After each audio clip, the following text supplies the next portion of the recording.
Hello and welcome to the Vine Street Courts for our first ever Corn-Fed Sports Breakdown, a new video segment here at cornfedsports.com where we take you inside the little details of what makes our Nebraska athletes so successful.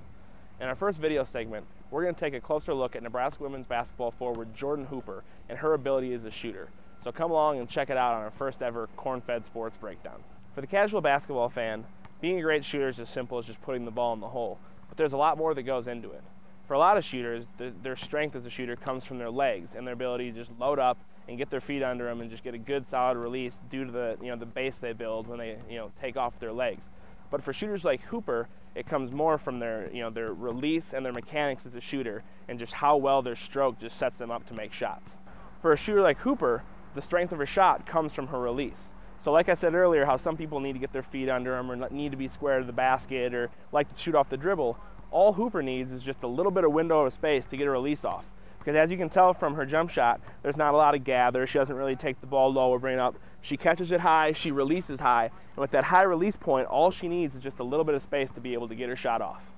So what that means for Hooper in the Nebraska offense is that it doesn't matter if she's coming off a screen or if she's the trailer and stepping into a shot, or even if she receives the ball at the high post and is able to turn and face up and size up her defender.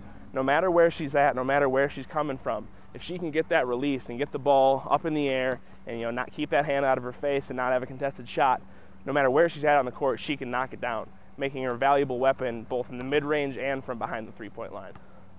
Hooper's solid mechanics also add range to her game. Like I said before, it's not as important if she gets her feet set or if she's necessarily square to the basket, so long as she gets a clean release.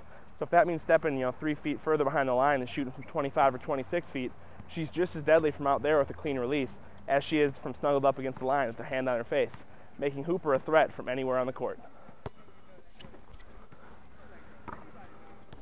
After her freshman season, Hooper even found a way to incorporate her shooting mechanics on the perimeter into her inside game to make her a better scorer around the basket. So it doesn't matter now if she's taking a drop step to the basket and trying to score off the backboard, or if she's just receiving the ball in a drop step and trying to score facing up to the basket.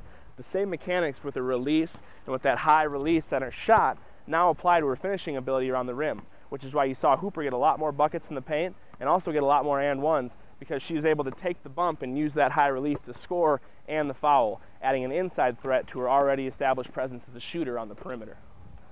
Well, we hope you learned something here on our first ever Corn-Fed Sports Breakdown, where we took a closer look at Nebraska women's basketball player Jordan Hooper's ability as a shooter. Thanks for tuning in. For Corn-Fed Sports, I'm Pat Radigan.